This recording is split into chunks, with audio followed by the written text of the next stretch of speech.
Hello, welcome to my channel again, friends. Uh, I'm on a swivel chair and it's moving while I'm talking, so that's a good start. I am not an organized podcaster, as you probably figured out. I don't. I don't do well with conventional structure. It's not interesting to me. So I find myself creating my own little messes here and there. I'm coming to you on my phone today. I hope the audio is good. It should be because the microphone is direct, and looks like my iPad has definitely seen better days, and it looks like it's on its way out pretty soon. The camera's not doing too great, so that's why I'm using my phone. I wanted to pop on and just talk about just some reflections on recent events and tell you about some dreams that may and may not tie in, and just say hello. Thank you to any and all who have watched my videos over time here on YouTube. If you're new, thanks for checking this one out. I hope you find it somewhat interesting. Obviously, you can hear the birds are at it right outside my door here, and the squirrels are as active as ever. I still have a whole squirrel brigade every day. They've gotten rather aggressive in recent weeks, which can be a problem because now they like to scale my window screens to announce their arrival and make sure I know that they would like more peanuts than the ones they've already received. And in fact, a few weeks back, one of them clawed through my screen door and invited him or herself. I think it was a mama, because you can tell by the underside. Invited herself in to take some extra peanuts from the bags here by the door, and then saw herself back out again, out the hole in the screen. So that was a line that I was hoping wasn't going to get crossed this summer, but it did. So I took the screen in and got it fixed, and that lasted like a week. So I lost $40 there on the screen repair, and I still have a hole in the screen. So my neighbors probably think I'm a lunatic, which is, that's fine. I mean, some of them are lunatics. I mean, well, I don't really know, you know, but yeah. So there is a hole in there now, and so if I'm not home or if I'm in the shower, I have to close the door because and they might invite themselves in again. And Shay is here at my feet. Hey, buddy, love you. Excuse me. So yeah, I guess I could put something gaudy like tape over it, but I don't think that's gonna do anything. So they invite themselves in. And in fact, I just got out of the shower and I came out and there was a there was a an unshelled peanut on the floor. So apparently someone invited themselves in and had exactly one peanut, left the shell, and went back out the hole in the screen. Don't tell my mom; she'd be horrified by all of this. Got a little coffee this afternoon, and shout out to Kat because I've been using my whiskey mug that she gave me all the time.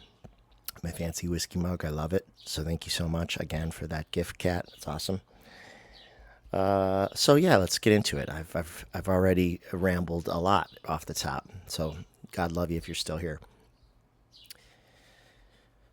So there's been a lot going on, huh? I have so many thoughts on recent events. There's no way I'll get to them all. Not that you'd want to listen to them, but I was the Cardinals here. It's right there, Fran. So good timing, right on the bird feeder. When Biden said that he was stepping down from seeking reelection, that was a shocker. That was a shocker because I really felt that he was going to win, but it definitely was getting more tentative, and they were the right was definitely taking advantage of his poor debate performance to hammer him and hammer the age point. And I really, really disliked the way he was treated by the media. I thought that, and celebrities and other Democrats, I thought that the way that it was handled with Pelosi and Chuck Schumer and what's his name, Adam Schiff, George Clooney, and like I said, the press in general, I thought it was shameful and disrespectful. But there's a weird other part of me that understands that we live in a. There was a book I read in college. I think it was called Stage Play World. It's a stage play world, meaning we live in a world of appearances. Oh, and guess who's here? Get down. Get down. All right. If I don't do this, she'll come in, so.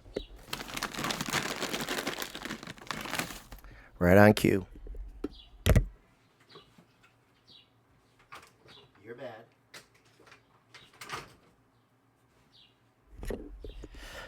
That's the world I've created for myself. It's pretty amusing though. So I didn't care for any of that. But like I was saying, this book I read in college called Stage Play World, meaning like it's all a world of appearances. It's as if, we have our internal reality, but a lot of what we watch in the public sphere is definitely, well, I mean, as I said, it's staged. There's an aspect of performance to it that is fake, but yet the public sphere is what we use to communicate ideas with each other, argue ideologies. I don't know. I'm not exactly sure how to explain that, but I hope you know what I mean. But it's interesting because I often dream, especially lately, I've been having layered dreams where I'm either at a theater to watch a play or a musical, but I have the audience vantage point at some point, I have the performer vantage point at some point, I have the backstage view at some point, I have everyone's point of view. Sometimes it's a movie instead of a play, and I'm in the movie and I'm watching the movie at the same time. And I've said stuff like this before, it's like being aware that you are both the object and the observer, if you know what I mean. We are walking around in our realities, which are like a play in some ways. And then when you step back and you watch yourself in the play, it's like having another perspective on yourself and your own experience. And maybe when you have that dual perspective, you can be a little more forgiving of yourself too, because you can see how we're all just imperfect human beings trying to get what we think are our needs and wants met. I mean, we have basic needs for shelter and food and et cetera, all the obvious stuff, but some things that we perceive as needs are more like wants. And I'm guilty of this, of wanting things that I don't necessarily have, and not always appreciating all the things that I do have. And I work on that actively. I really try to be in the moment, and I think I have done it a lot lately where I am aware that I'm in the play and I'm watching myself in the play at the same time, and I'm saying, this is pretty nice. This is pretty good. This is some of what I wanted, and it's enough of what I hoped for. And to be there and to be present and to not wish for something other than what it is, to embrace where you are when you are. Because we never know how much time we have.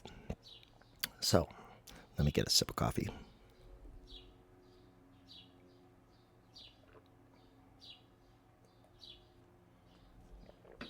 So that may be partly where those dreams are coming from, and I'd like to come back to the dream about the theater, because the recent one was pretty trippy, as they often are.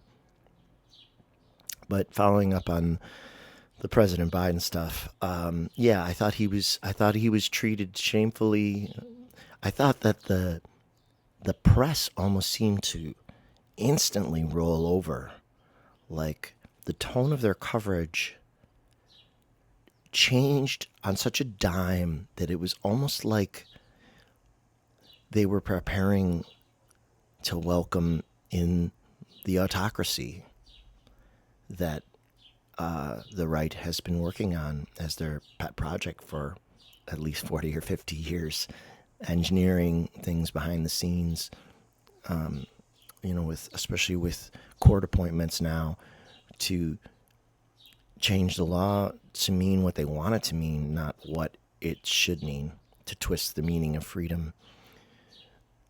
I do believe that the immunity decision that has kind of screwed up all the court cases against 45 will eventually be overturned, because it contradicts the Constitution. The Constitution is clear about presidents being equal under the law to the average citizen, that the power comes from the people up to the executive, not from the executive down to the people. And it subverts that. And I think eventually it will be overturned, but I also believe what a few psychics have said, it's not going to happen for a while. It's going to take time. It's not going to be probably next year. And that puts us in a, constitutionally, like a vulnerable position. And I have hope that it will be dealt with in time. I was beginning to definitely feel like there were a lot of things against democracy. And even though I would have preferred that Biden had been treated a lot differently, when Harris was announced, I don't know about you, but to me it felt like you could feel that massive energy shift. I mean, massive energy shift back in favor of what I feel is the intended future, which is that she wins, that the Supreme Court is reformed, that Democrats win Congress so that that's possible, that you don't have this obstructionist Congress, that justices are added to the bench, that a lot of things that have been log jammed intentionally by the Republicans will get addressed. And sorry, my train of thought just went off for just 1 second. Now I feel like the president. I thought his address to the nation, I think that was Wednesday this week, was really powerful. You could see that he is not 100%, but there was a humility and nobility to it. Even to say, that even saying that what an honor it had been for him to be president, and to be in politics and to serve the American people for 50 years, growing up as a young kid in Scranton with a speech disability. And just like his innate dignity, it doesn't mean he's a perfect man, but he's a good man. And sometimes that's enough, because we're not angels. We are humans. We're here to have the human experience. He was the right man for the last 4 years. And I think that Vice President Harris will be the right woman for at least the next 4 years. That's my sincere belief and hope. And I thought that it was amazing that he was so graceful in essentially giving up power. I mean, you could argue that the President of the United States is the most powerful position in the world. And what happens in America reverberates everywhere. We have such a huge interconnected world of allies and enemies too. And the American leadership is badly needed in the Western Alliance, and we've been shaky now for a good 8 years or more. And that really needs to be restored so that democracy can continue to thrive, and autocracy can continue to be at least contained in other places, or hopefully even eliminated in places. I mean, I would love to see some form of revolution in a place like Russia where those people became free. I mean, Russia would be an amazing part of the Western Alliance if they joined, if they reformed, and it wouldn't be hard to do. I mean, easy for me to say. It would take time, but it could be done. It could be done. Certainly when, when Germany was reunified after being split into two after World War II, that integration of East Germany into West Germany's democracy was messy and chaotic, but it had a profound effect on Europe, profoundly positive effect. So anyway, yeah, I thought for Biden to give up the power like that, I mean, he could have just dug in his heels and said, no, I'm the nominee, and that's it. And he may have won the election, he may have lost the election, but I don't imagine that it was very easy for him to. You couldn't possibly get to be president or that high up in governance without being assertive and confident, and to have a strong ego, and to have to be tough and to be competitive too. There's just no way. And so for him to strive for this for, I guess, his whole life in some sense, and then to achieve it, and then at the end to actually say, to some extent, my time has passed. I mean, not his life necessarily, but his time in politics. And for someone who has been in politics for 50 years, that probably kind of is his life and his identity. And I was really struck by that. It was more emotional for me than I expected it to be, and it helped me. Not that I didn't understand the nature of sacrifice before, but it reinforces what self-sacrifice is. Like, I hope you won't take this the wrong way.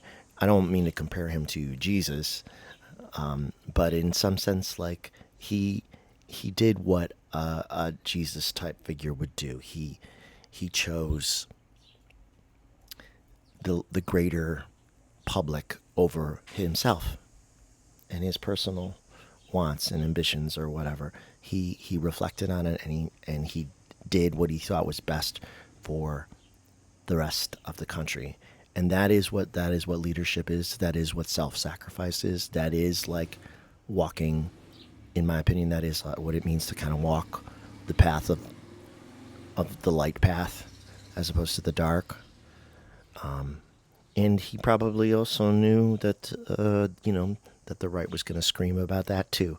They've been screaming for him to step down, and then he kind of does, and then they're going to scream about that too. And 45, whatever he said about him, called him a loser or whatever he called him. So what? I mean, we know who the loser is. The last election is the proof. So,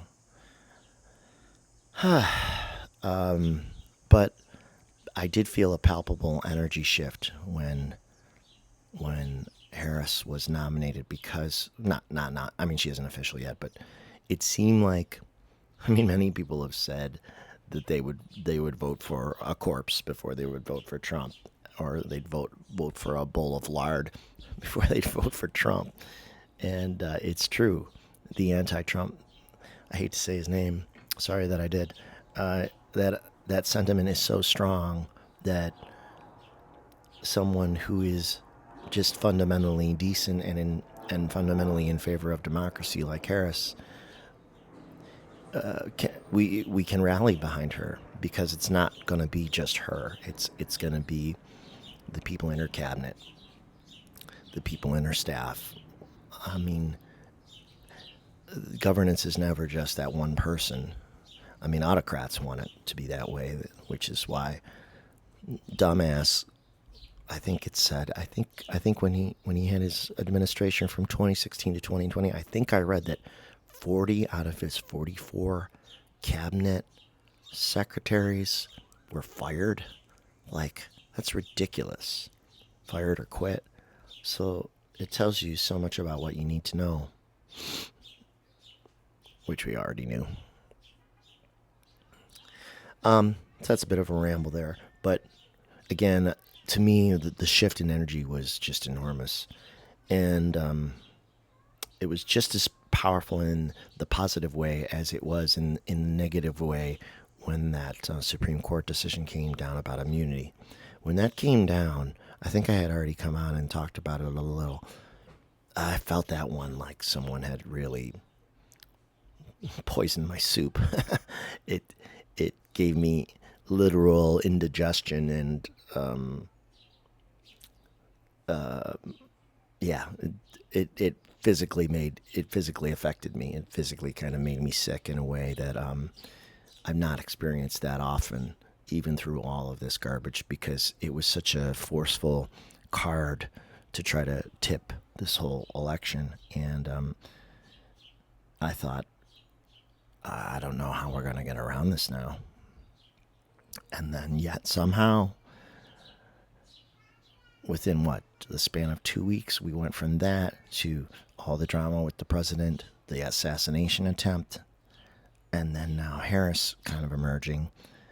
And now it's like completely different energy again. And I've said many times, I keep thinking about this dream I had within the last couple of years about when I was in outer space and being shown like realities and timelines, which appeared as sort of like loops of energy. And I was shown by some kind of cosmic force how our reality had been bent. It had been distended artificially, as if negative forces were trying to prevent the future from arriving. But by pulling on the timeline, by extending darkness, I guess, or trying to even take us back to the past, they were warping reality in a dangerous way that actually really couldn't be allowed. That was the impression I was given. And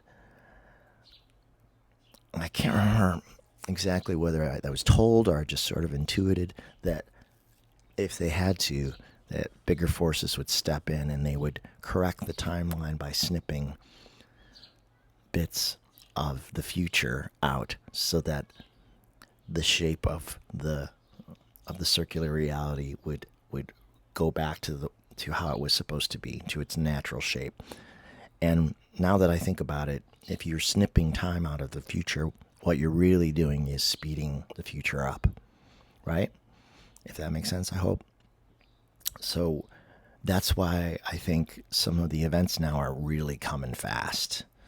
Like maybe President Harris, what I hope will be President Harris, get down, get down, get down, get down. Sorry, hold on. You're bad. I'm bad too.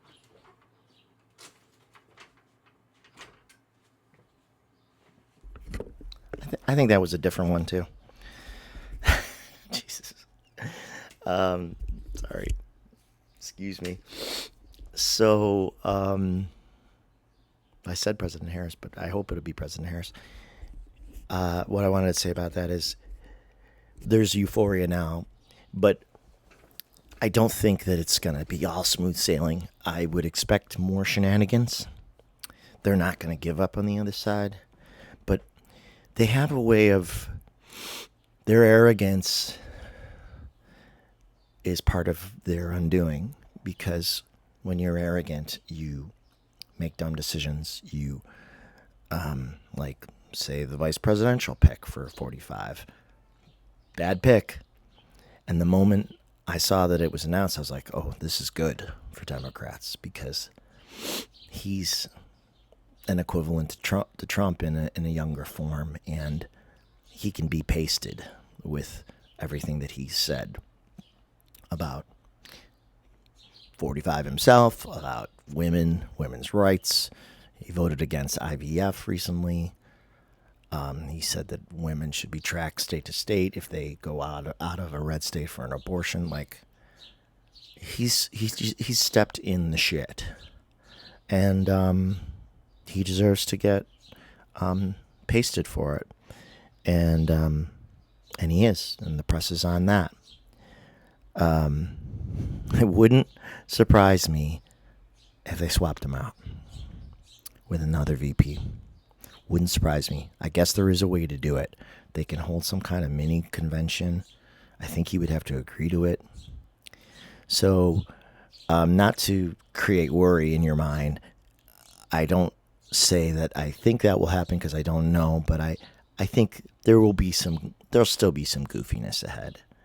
But I do feel like, barring some completely unforeseen event, who knows now? I mean, we've seen so much that we never thought we'd see. It feels like the energy is going to stay with Harris, and I really would expect her to win. I did read today that there are some states, like the two that come to mind, Pennsylvania and Wisconsin, that don't allow for early mail-in ballot counting, which means they call that, what's the term that they use for it? I can't think of the official term, but which means that in Pennsylvania and Wisconsin, okay, they get all the mail-in ballots ahead, but they can't, early canvassing. It's called early canvassing.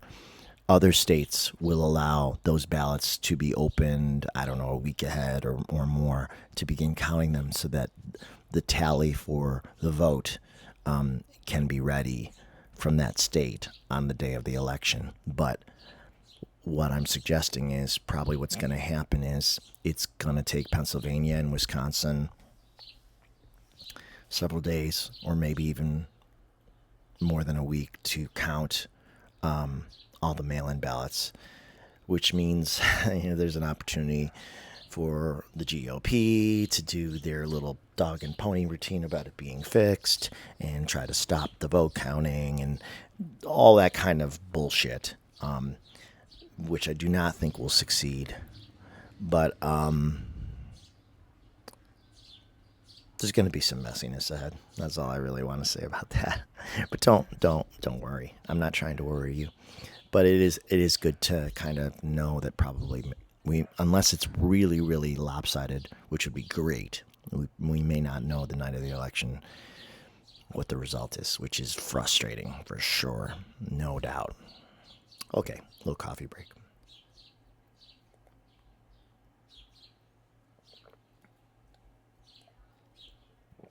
Okay, this is getting long already, but thanks for sticking with me if you're still here. So, getting back to the dream I had a couple nights ago, well, there's a few things I want to mention. In the latest version of the kind of being in a movie theater or watching a play and being in the play, this one was interesting because this time I was attending a musical. And the musical was in some old ornate theater. And it was like there was a regular stage, but then there were like stages in front of it too, like circular stages. So it was like even more elaborate.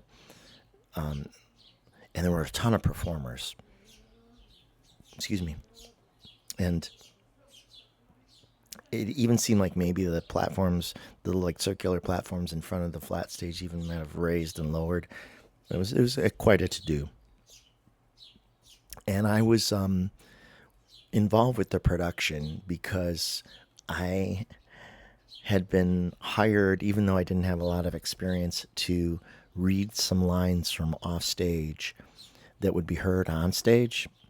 And I had been assigned a number for this role. So like, it was like number 26 or 27 or 28. and I think it was in the color green. So I had the script, and what I was supposed to do is follow along, and then like if I saw a green 27, I was supposed to be following the play, and then say my line from off stage, and probably play like multiple characters. So I wasn't a main character in this play, but I was involved, and I was supposed to follow along and do my role. But I was too interested in watching it and watching what was going on backstage and in the theater to do my job properly. And other people were doing a similar job to mine, like maybe numbers 23 and 24 had different color coding in the script, and they would do their lines. And then there were some people off stage that were helping with sound effects and props and stuff. And the part that I remember best was I just remember that I kept missing my lines, which were only very occasional anyway. But I was thinking, the audience is going to be watching the spectacle anyway. They're not going to miss these couple lines. I mean, yes, I should be doing my lines, my occasional lines, but I'm a bit player here, and it'll be fine. Like, it'll be all right without it. That was my rationalization. And then I realized I'm in the rafters of the theater, like up near the top. And the rafters are almost like the rafters of an old cabin, like it was all trusses and beams and trusses, if you know what I mean. And dark, dim, but not totally dark. And I remember I'm looking down at the stage, and now like I've kind of like found a little like nook in the rafters. So I'm really watching from a completely different vantage point than everybody else, a very private, personal vantage point. And I'm looking down, and then I see to my left a young man, a very muscular young man, in like maybe the tank top and shorts. And his job is to help with the sound effects, because there's a moment in the script where there's supposed to be maybe a gunshot, or I don't know if it was a gunshot. It could well have been, though, and that would kind of make sense given recent events. And what happened was when the gunshot was supposed to be heard, as I'm following the script, he was standing on a beam, and he drove an enormous nail into the wood with a hammer. And it was so loud, it cracked through the whole theater. And that was his role. Like, he was a sound effects guy, and he just hammered the nail in. And it was around where I was supposed to be doing one of my lines, and I just was like, oh, wow. And sometime after that, it had to get weird, because my dreams always get weirder. It had to get weirder. Some short time after that, or maybe even when he hit that nail and the crack was heard throughout the theater, my point of view became, it was as if I was looking at the theater through a kaleidoscope. It kind of like fragmented into like slices that all looked sort of the same as each other. But there was a kaleidoscopic effect, and it actually felt like the theater was turning inside on itself, like almost like someone was cranking a gear, and like we were turning in the rafters as we were watching it. And I remember thinking, or someone saying to me, like, whatever you do, don't move from where you are until it stops moving. So I'm in my nook in the rafters, and I'm watching the theater get kaleidoscopic, and it kind of feels like we're moving into another dimension almost. It kind of feels like we're getting moved somewhere. And maybe we were. Maybe, I don't know, maybe there's something that ties into the recent events where the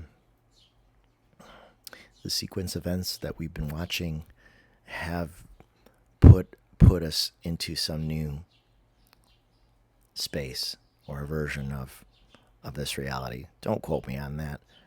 I mean, it's I'm not giving you enough details to really deduce anything, and my dreams are just usually symbolic and open to interpretation. They're not definitive, which can be frustrating for some people, but I understand that feeling. But I'm just trying to tell you what I'm experiencing, and you can let me know if you think it's meaningful or what you think it might mean. But yeah, so the kaleidoscopic reality kicked in, and I was aware that, like, this wasn't just a theater. This was like a whole reality. And that's kind of how things have felt lately, really, when I think about it. Which reminds me of something else I wanted to mention that happened. And I've mentioned this to a few friends, not a ton, but, and I guess it's related. But anyway, that's kind of where that dream ended. The kaleidoscopic reality kicked in. It felt like we were moving to some other kind of version of that space, maybe another dimension, but I didn't see what happened after that. But in real life, in waking life, the day that the young man attempted to shoot the former president, that was a weird day because I was supposed to meet my mom and my brother for a dinner at a diner outside of the city of Buffalo, in the suburbs. We go to a diner that's kind of like, they live in the suburbs, I live in the city, and we were going to meet at this diner that's in between that we've often gone to, that we like. It's a family diner. It's cozy and, relaxed, laid back. And my side hobby for the last couple months has been I got a membership to the National Review Online, which is a conservative publication, because I go on there and I go into the comment section and I give conservatives a hard time. I argue with them about everything, but especially about the former president, who many of them still support, many of them don't. And I've come to realize, among other things, unless some of them are just flat out lying, they really see this whole situation almost completely the opposite way that we do. They really do think that 45 is being persecuted solely for political reasons, that the law is being used against him solely to prevent him from becoming president again. I think they really believe it. And I keep trying to point out the ways in which he is completely unfit to be anywhere near levers of power. And people insult me or say this and that. They say, yeah, but the Democrats do this, the Democrats do that, this and that.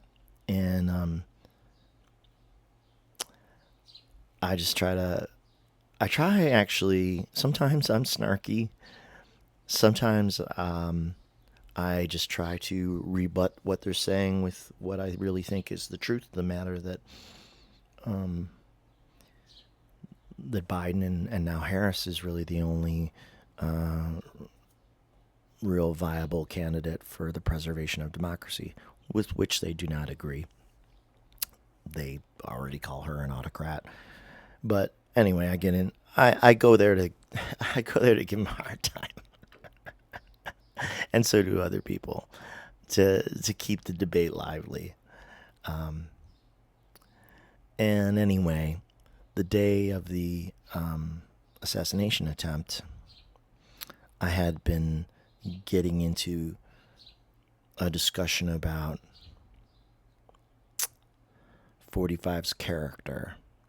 And I had even made a joke, like, I don't know, maybe somebody said something about Biden, and I said that 45 was like the devil because he represents hate, anger, jealousy, greed, betrayal, deception.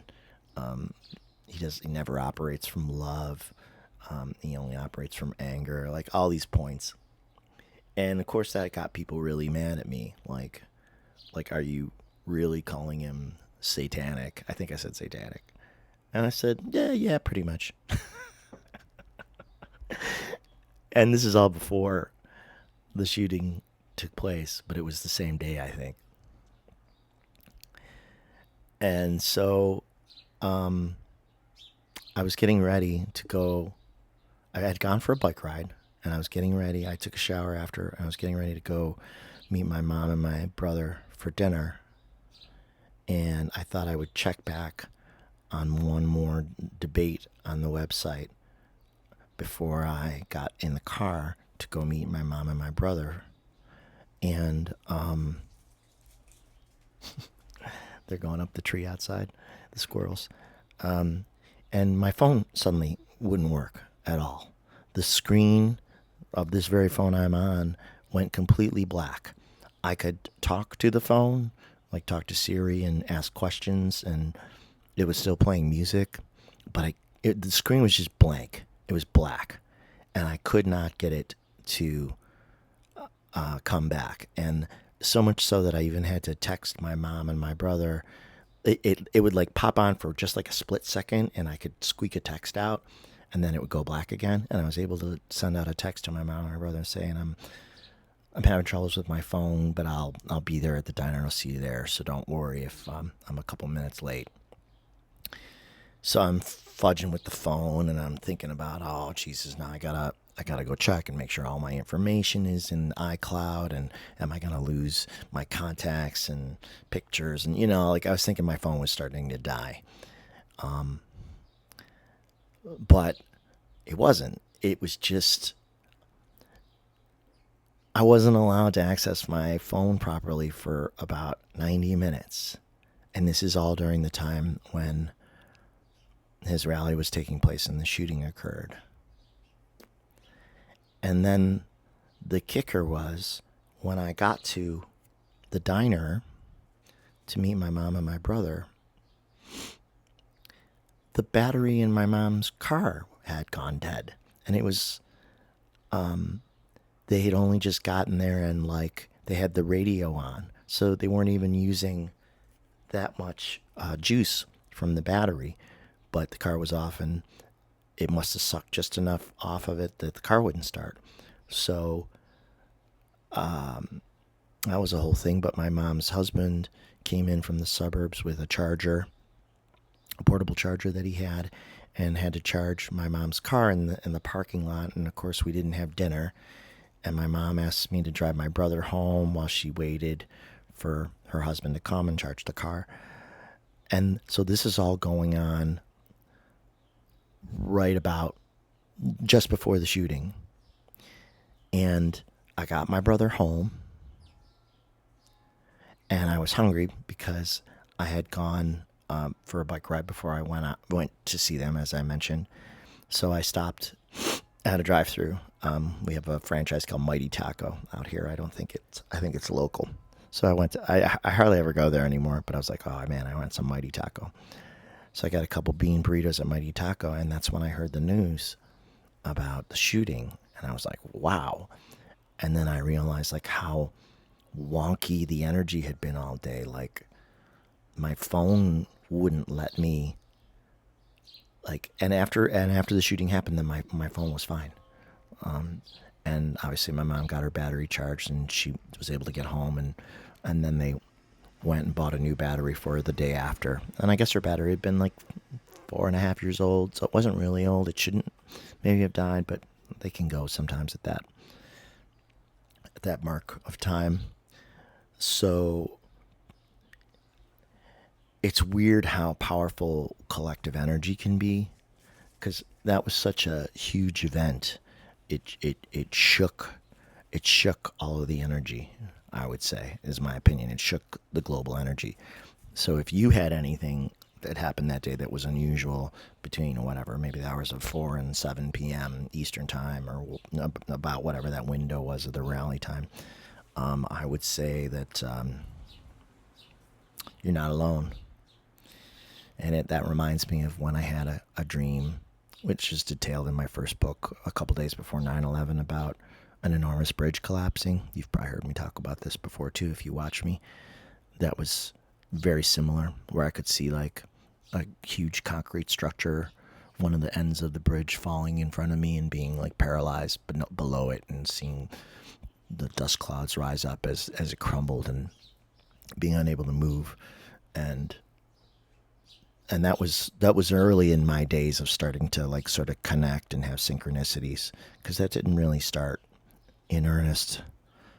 Well, that's not true. I mean, there were signs of that through my childhood and teenage years and stuff, but I wasn't paying attention to it actively until I was in my late 20s, in the late 90s. So I feel like that event shook the collective. The shooting did. And that was what I experienced that day. And then I'm coming back to the dream of being in the theater and the young man driving the nail into the rafters so that it sounded like a gunshot. And then right after that, or soon after that, all of reality going woohoo, going kaleidoscope, going strange, getting turned. And then what? A week later, 45 pixel vice president, Biden steps down, Harris takes the lead. I mean, we are living through an extraordinarily dramatic period of time. So if you feel like you're on a choke chain that's being jerked back and forth, then I understand. I'm with you, and I would like to think we've got a little chance to catch our breath, because I feel like the Harris wave has real juice, really good juice. It feels correct to me. I would be curious to hear your thoughts on that too. And it feels like she's going to win, but we also know there's going to be more drama. So it's kind of like I feel like it's a chance to reflect and pause and appreciate the moment again, and be ready. I mean, it's hard to be ready for the unexpected, but to know that there will probably be more bullshit, and then there'll be a response to that too, and it will continue. And God willing, there will be minimal violence, or maybe hopefully none, in these next 6 months, and that the election will, go smoothly, and we won't have too much more drama, and we'll start to actually see and feel like the future is hopeful and bright again, even though there's a lot of reform that's needed, a lot of work that would need to be done, that will need to be done. But I gotta believe that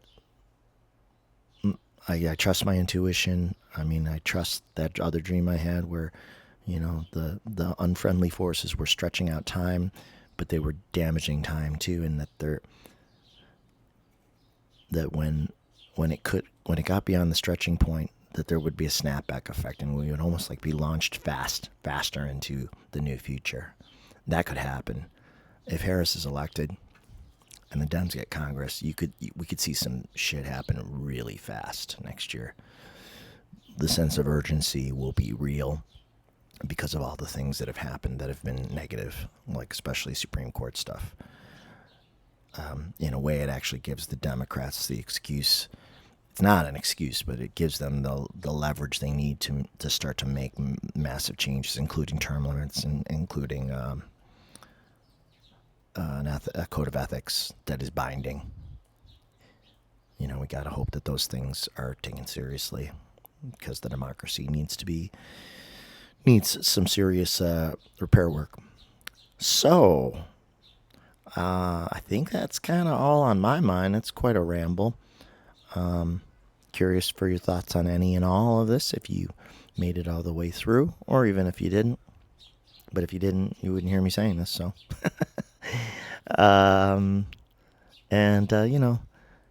Just like I'll do, try to just enjoy your day-to-day life as much as possible. Don't get too far ahead in your head.